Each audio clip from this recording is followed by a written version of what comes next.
ప్రభుత్వం కొలువైన నెల రోజుల్లోనే అభయహస్తం గ్యారంటీల అమలుకు శ్రీకారం. రాష్ట్ర ముఖ్యమంత్రి శ్రీ యనుమల రేవంత్ రెడ్డి గారు, ఉప ముఖ్యమంత్రి శ్రీ బట్టి విక్రమార్క మల్లు గారు మరియు రాష్ట్ర మంత్రివర్గం చేతుల మీదుగా ప్రజా పాలన ప్రోగ్రాం ప్రారంభం. డిసెంబర్ 28, 2023 నుండి జనవరి 6, 2024 వరకు ప్రజా పాలన దరఖాస్తుల స్వీకరణ. ఈ ప్రజా పాలన దరఖాస్తులో మహాలక్ష్మి, రైతు భరోసా, ఇందిరమ్మ ఇండ్లు, గృహజ్యోతి, చేయూత గ్యారంటీల లబ్ధి కొరకు అప్లై చేసుకోవచ్చు. ప్రగతి పదం, సకల జనహితం, మన ప్రజా ప్రభుత్వం. ఆ నెలగాక ముందే బీఆర్ఎస్ నాయకులకు పని లేదు, పాట లేదు. ఏదో 420 అది అలిగేషన్సా లేకుంటే అవి ఏమిటో నాకు అర్థం కాదు. ఛార్జ్ షీటా 420 ఫుల్ పేజీలో రాసి ఈ కాంగ్రెస్ పార్టీని బదనాం చేయాలి. ప్రజలు సోనియా గాంధీ ఇచ్చిన పిలుపు మేరకు గతంలో తెలంగాణ ఇస్తాన్నది ఇచ్చి తీరింది. అదేవిధంగా 6 డిక్లరేషన్ చేయడానికి తుక్కుగూడలో అనౌన్స్ చేసింది.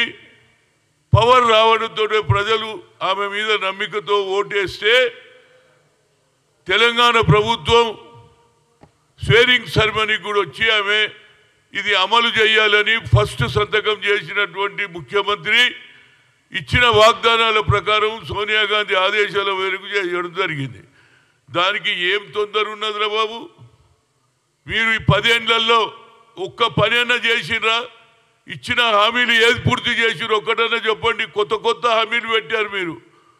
దళిత బంధు అను, లేకుంటే ఏది బీసీ బంధు, ఏదో ఒకటి. అదేవిధంగా రైతు బంధు పెట్టారు. కానీ ఇచ్చిన హామీలు ఇంటికో ఉద్యోగం కానీ, అదేవిధంగా 3 ఎకరాల భూమి కానీ ఇచ్చిండ్రా? ఏం చేయని వాళ్ళు మాట్లాడుతున్నారు. అందుకంటే వాళ్ళకి భయం పుట్టుకున్నది. మా పార్టీ ఉంటుందా పోతుందా? ఒకరి తర్వాత ఒకరు ఈనాడు కాంగ్రెస్లో చేరుతా ఉన్నారు. కాంగ్రెస్ మీద అభిమానం పెరిగింది ప్రజలకు. ఇవాళ సోనియా గాంధీ తప్పనిసరిగా అమలు చేస్తుందనే నమ్మిక ప్రజల్లో ఉన్నది. ఆ నమ్మిక వీళ్ళు పూర్తి చేస్తే మా బీఆర్ఎస్కు మరి నామరూపాలు ఉంటాయా పోతాయా అనే భయంతో రోజు ఏదో ఒక మీద ట్విట్టర్లో మాట్లాడడం అది న్యాయం కాదురా బాబు.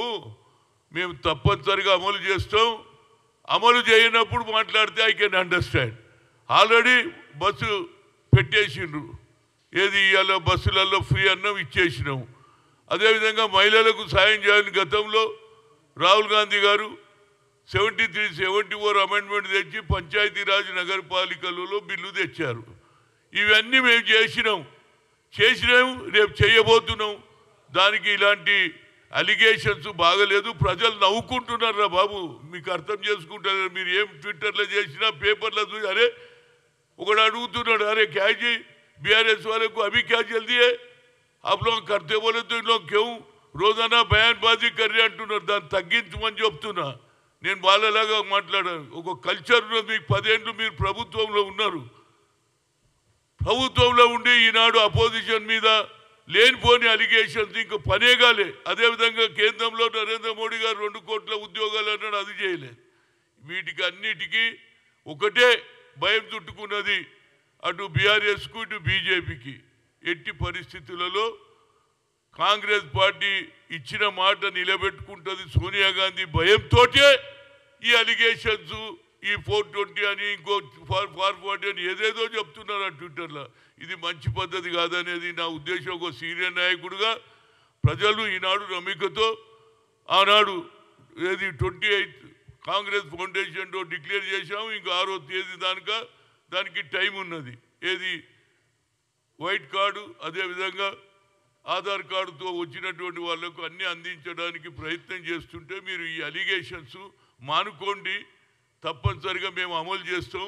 మరొకసారి చెప్తున్నా, ఇలాంటి అలిగేషన్ల ప్రజల్లో పసలేదు. మీరు ఏమన్నా చేసి అడుగుతాయి. ఇప్పటిదానికి ఎవరికి ఇచ్చిండ్రా బాబు? 3 ఎకరాలు ఇచ్చిండ్రా? అదేవిధంగా ఇంటికో ఉద్యోగం ఇచ్చిండ్రా? అది దాని గురించి అదే ప్రజలు బుద్ధి చెప్పినా ఇంకా మీకు బుద్ధి రాలేదనేది నా ఉద్దేశం. ఏదైనా ఇవాళ నేను పేపర్లో చూసిన ఏది రేవంత్ రెడ్డి గారు సోనియా గాంధీ గారికి చెప్పడం ఆమె ఖమ్మం నుంచి వస్తే దానికంటే అదృష్టం ఏముందిరా బాబు, నేను అనుకున్న పోటీ చేయాలని. ఆ అమ్మనే వచ్చిన తర్వాత ప్రతి మండలం ఆమె నిలబడటానికి వస్తా అంటే అందరికంటే ముందు నేను ముందుండి అన్ని నియోజకవర్గాలలో తిరుగుతా.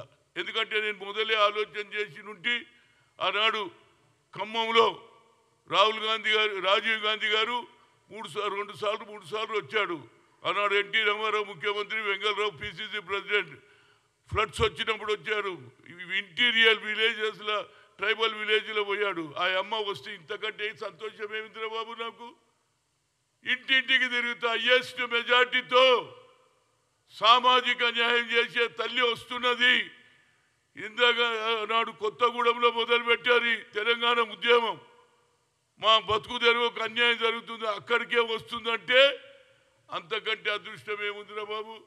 సామాజిక న్యాయం వస్తుంది, బడుగు బలైన వర్గాలకు న్యాయం అవుతుంది. ఆమె వచ్చి ఇక్కడ పోటీ చేస్తే అన్ని నియోజకవర్గాలు తెలంగాణలో ఉన్నటువంటి 17 నియోజకవర్గాలలో ఆమె ప్రభావం ఉంటుంది. నేను తప్పనిసరిగా ఆమెను ఇంటింటికి తిరిగి ఆమెను గెలిపించడానికి సాయశక్తుల గతంలో నాకున్నటువంటి ఇందిరాగాంధీ పరిచయం కానీ రాజీవ్ గాంధీ ఇవాళ సాక్షాత్తు సోనియా గాంధీ గారు రాజీవ్ గాంధీ గారి సతీమణిగా ఇందిరాగాంధీ కోడలుగా వస్తుంటే నేను తప్పనిసరిగా స్వాగతించడం కాదు, రేపు 21 తారీఖు తర్వాత Rajiv Gandhi international cricket tournament 21కి అయిపోతుంది. 25 నుంచి ప్రతి నియోజకవర్గంలో తిరుగుతా. మా సోనియమ్మ వస్తుందిరా బాబు, అందరూ ఇంటి ఇల్లాదులు ప్రతి ఒక్కరు కూడా మన తెలంగాణకు న్యాయం చేసిన తల్లి, సామాజిక న్యాయం గురించి అడుగుతున్నటువంటి ఆయన ఏదైతే రాజీవ్ గాంధీ అడిగాడో అదేవిధంగా రాహుల్ గాంధీ కూడా అదే మాట్లాడుతుండు. క్యాచ్ వైస్ మనకు లాభం జరుగుతుంది. ఇలాంటి ఆలోచన నిజంగా కూడా రేవంత్ రెడ్డి గారు తీసుకున్న ఆలోచన మేమందరం సపోర్ట్ చేస్తున్నాం. ఆమె నిలబడతా అంటే అంతకంటే అదృష్టం ఏమున్నదిరా బాబు. మేమందరం సంతోషంగా ఆమెకు స్వాగతిస్తాం. హయ్యెస్ట్ మెజార్టీతో గెలిపించడానికి శాయశక్తుల ఒక కాంగ్రెస్ అభిమానిగా, సోనియా ఇందిరాగాంధీ కుటుంబానికి అభిమానిగా గ్రామాలలో కూడా తిరిగి ప్రచారం చేస్తూ అప్పుడే ఖమ్మం జిల్లాలో పెద్ద ఎత్తున ఆనాడు 4-5 ఏళ్ల క్రితం మల్లికార్జున్ ఖర్గేని పిలిపించే రాజీవ్ గాంధీ స్టాచ్యూని ఇనాగ్రేషన్ చేశాను. కనుక తప్పనిసరిగా ఆమె వస్తే మేము స్వాగతిస్తామని మీ ద్వారా చెప్తున్నాం. తప్పనిసరిగా హయ్యెస్ట్ మెజార్టీతో గెలిపించి అన్ని పార్లమెంట్ సెగ్మెంట్లో గెలవడానికి సోనియా గాంధీ ఎఫెక్ట్ తప్పనుకుంటుంది.